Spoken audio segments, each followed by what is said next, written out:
Hi friends, welcome to my little world my little happiness. అందరూ ఎలా ఉన్నారు? బాగున్నారా? నేనైతే చాలా బాగున్నాను ఫ్రెండ్స్. ఈరోజు అయితే మేము గోదావరికి వెళ్ళాం. అక్కడ ఎలా ఎంజాయ్ చేసామనేది నీకు అయితే వివరిస్తాను ఫ్రెండ్స్. చూడండి ఫ్రెండ్స్, ఇదైతే గోదావరి. ఇప్పుడు సమ్మర్ సీజన్ కదా, వాటర్ ఇంకా లేదు, వాళ్ళు వదలలేదు అన్నమాట వాటర్ ఇంకా, కాబట్టి తక్కువగానే ఉంది వాటరు. మామూలుగా అయితే ఇక్కడ ఉన్నారు కదా, స్టార్ట్ అయ్యారు కదా, ఇక్కడ నుంచి ఇక్కడ స్తంభాలు అయితే ఉన్నావు కదా, అక్కడ వరకు వచ్చేస్తుంది ఫ్రెండ్స్. అక్కడ వరకు వచ్చేస్తుంది. ఇప్పుడైతే సమ్మర్ కాబట్టి మొత్తం వాటర్ అంతా మొత్తం ఎండిపోయింది, కొంచెం మాత్రమే ఉంది. ఇక్కడ కొంచెం కిందకి వెళ్తుంటే చూడండి, అక్కడక్కడ వాటర్ కనిపిస్తుంది కదా, అది ఎండిపోయింది అన్నమాట. వర్షాకాలం శీతాకాలంలో అయితే మొత్తం వాటర్ అనేది మొత్తం ఇదంతా నిండిపోతుంది అన్నమాట. గట్టుకి ఎటుగట్టు పైకి వరకు కూడా మనకి వచ్చేస్తుంది. గట్టు దాటదు కానీ గట్టు వరకు వచ్చేస్తుంది. చూడండి,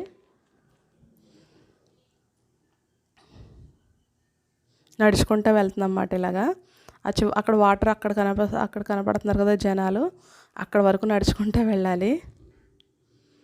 ఇదంతా ఇసుక మాట ఫ్రెండ్స్. చూడండి, ఇప్పుడు ఈవినింగ్ టైం వెళ్ళాం మా ఫ్రెండ్స్. మేము 3:34 ఆ టైంకి వెళ్ళాము. ఆ టైంలో అయితే అందరూ కూడా ఆ టైంకే వస్తున్నారు. ఇక్కడైతే ఒక బోట్ అనేది కట్టేసి ఉంచారు, చేపలు పట్టేవాళ్ళు. ఇక్కడ బోటు ఒకటి పెట్టేసి ఉంచారు. చూడండి ఫ్రెండ్స్, అటువైపు అయితే ఈస్ట్ మాట, ఇది వెస్ట్. ఇప్పుడైతే దీన్ని కూడా కొంచెం ఈస్ట్లో కలిపారు కదా. ఇప్పుడు చూడండి ఫ్రెండ్స్, పిల్లలు అందరూ కూడా స్నానాలు చేస్తున్నారు లోతుకి వెళ్ళకుండా.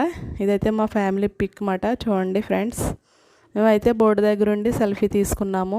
చూడండి ఈ బోట్ ఎక్కాలని చాలా ట్రై చేసాం ఫ్రెండ్స్. కొంతమంది అయితే ఎక్కారు, ఎక్కువ మంది జనం అయితే ఎక్కడానికి వీలుగా లేదు, కదిలిపోతుంది, లోపలికి వెళ్ళిపోతుంది, భయం వేస్తుంది లోతుకి వెళ్ళిపోతుందని. ఇక్కడ చూడండి ఫ్రెండ్స్, అందరం కూడా మొత్తం మా ఫ్యామిలీ మెంబర్స్ అందరం కూడా మంచిగా స్నానం అనేది చేసాం ఫ్రెండ్స్. బాగా ఎంజాయ్ చేసాము. ఓకేనా ఫ్రెండ్స్, నా వీడియో కనుక నచ్చినట్లయితే లైక్ చేయండి, సబ్స్క్రైబ్ చేయండి, కామెంట్ చేయండి ఫ్రెండ్స్. కామెంట్ చేయడం మాత్రం మర్చిపోవద్దు. ఫస్ట్ టైం కనుక ఛానల్ చూస్తున్నట్లయితే సబ్స్క్రైబ్ చేసి గంట సింబల్ని ప్రెస్ చేయండి.